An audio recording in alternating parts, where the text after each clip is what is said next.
So the mind, I like to think of the mind as a creator, a storyteller, and a magician.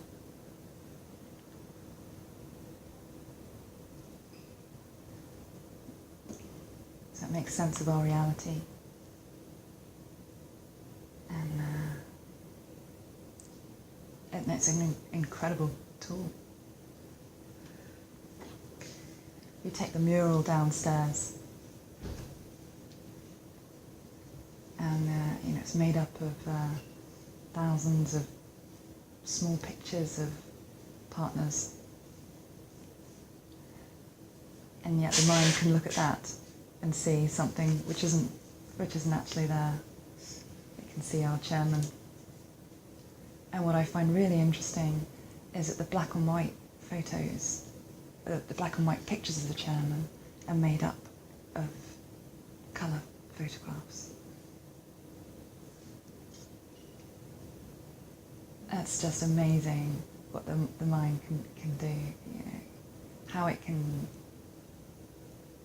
ignore things that don't make sense to it.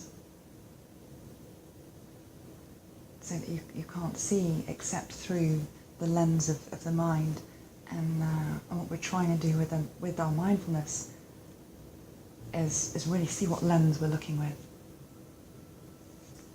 So we're not getting so caught up with the whole story, with the whole creation. We're trying to understand what lens are we looking at things through. What am I bringing? What am I creating? We have I've got no idea how they measured it, but we have somewhere between 15,000 and 90,000 thoughts a day.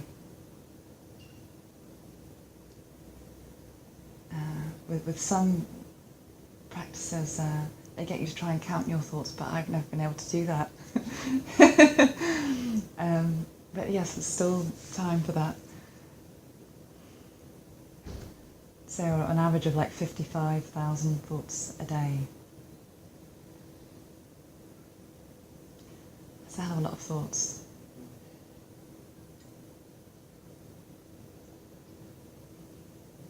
So it's very common with meditation to expect to have a kind of like a quiet mind, a calm mind, and actually, when we look at the mind, thoughts just happen.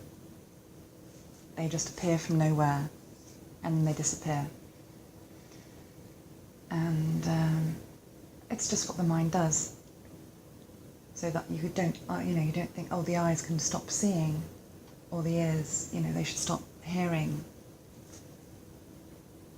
So the mind is just like another sense, and that's a really useful way of looking at it when we're practicing mindfulness, is not taking it so personally. Because quite often when you look at the thoughts, they're not actually your thoughts anyway. Maybe they're your mother's, your father's, your siblings. Oh, they're thoughts that come from our culture.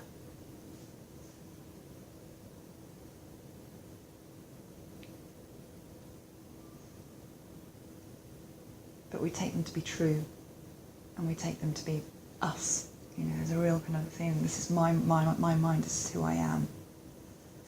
And yeah, we're really trying to see it in a different way. Just thoughts appearing and disappearing. Just construction building. And just this kind of like rolling effect, thoughts, emotion, body, sensations.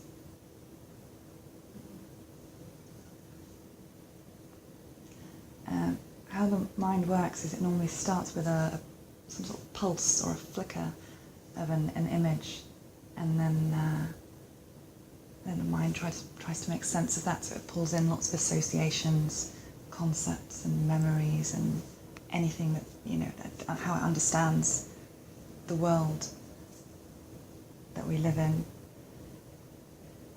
And any one of those thoughts can lead to another proliferation of other thoughts. So it's kind of this, this whole building process.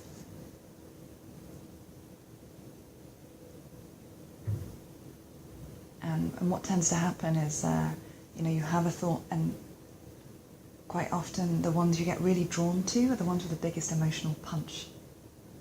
The ones that you really feel, oh no.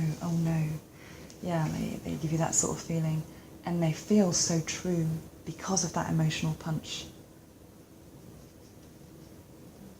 They can give them a real feeling, or because you get stuck in a real aversion with them, and because of that you get pulled into this relationship with it where you can't let go of the thought because you don't want it to be true, and then the mind starts pulling in other stuff, being really helpful, thinking about all the other situations when it was true,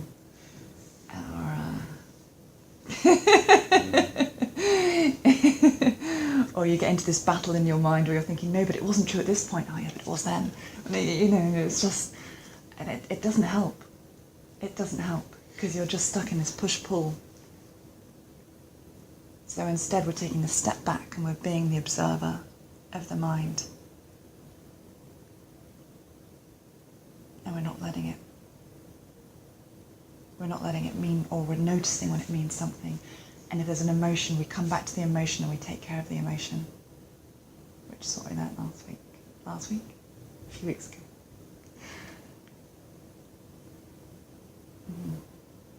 But if we can, then we just drop it. We see it with what it is, and we just drop it, and we carry on with our mindfulness. So that, yeah.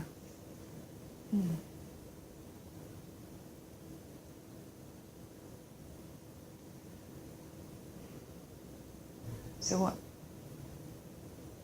what tends to happen with things is you have a situation, and then you have your response and your action.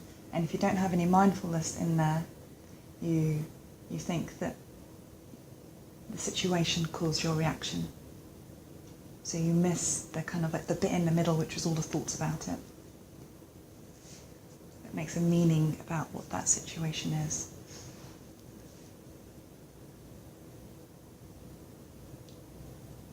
Whether it's as simple as just someone cutting you up in the car.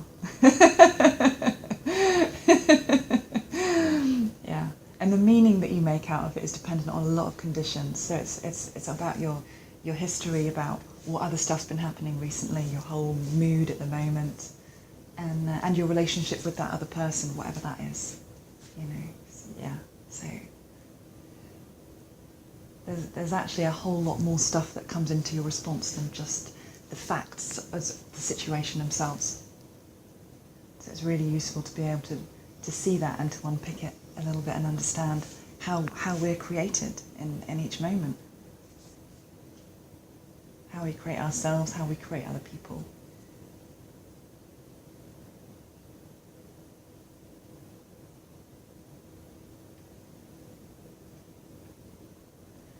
So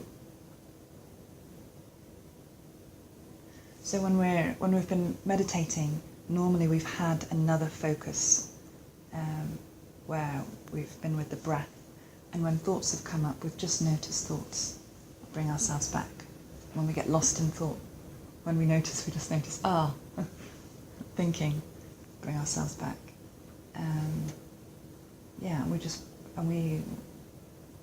We try not to follow thoughts, but we try also not to push them away.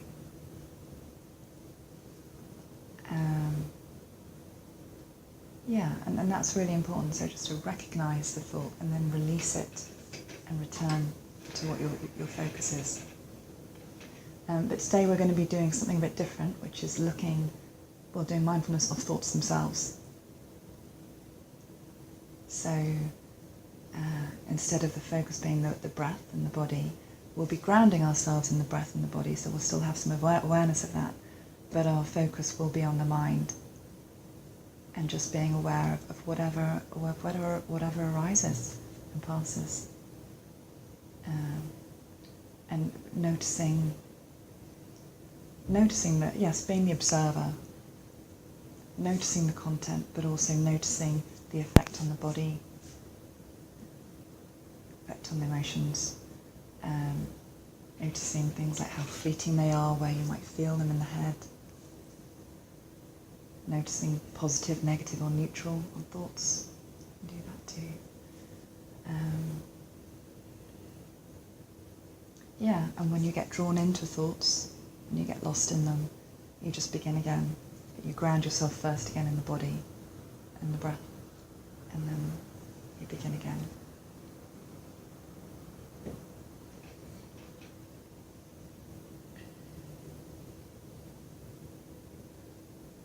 A really lovely way to think about thoughts in meditation. Well, there's lots of lovely analogies actually. You can think of the mind as like the sky, and the thoughts as just clouds passing through. So sometimes there are a lot of clouds, sometimes it's completely overcast. But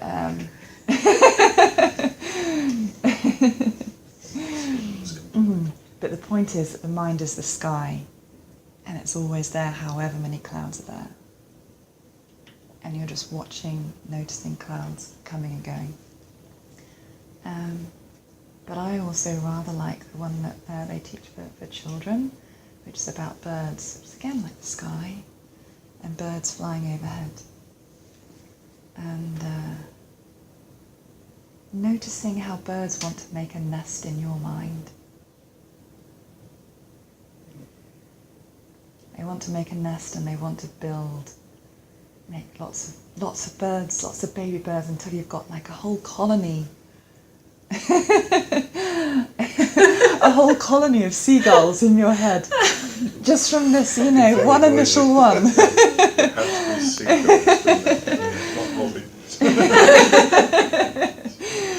So when you're in meditation, then you're just like going, no, I see you want to make a nest in my head. You've made a nest in my head, and now I've got quite a few of you. And wherever you got to, you're just like letting them go, clearing out your nest, beginning again. But you're not taking it personally, just birds flying overhead. Just birds. Yeah, they do lots of other ones as well, like rivers with leaves floating down the stream, and you just watch them float down. And occasionally you might get in there. And when you notice you've got into the stream, then you get back out again.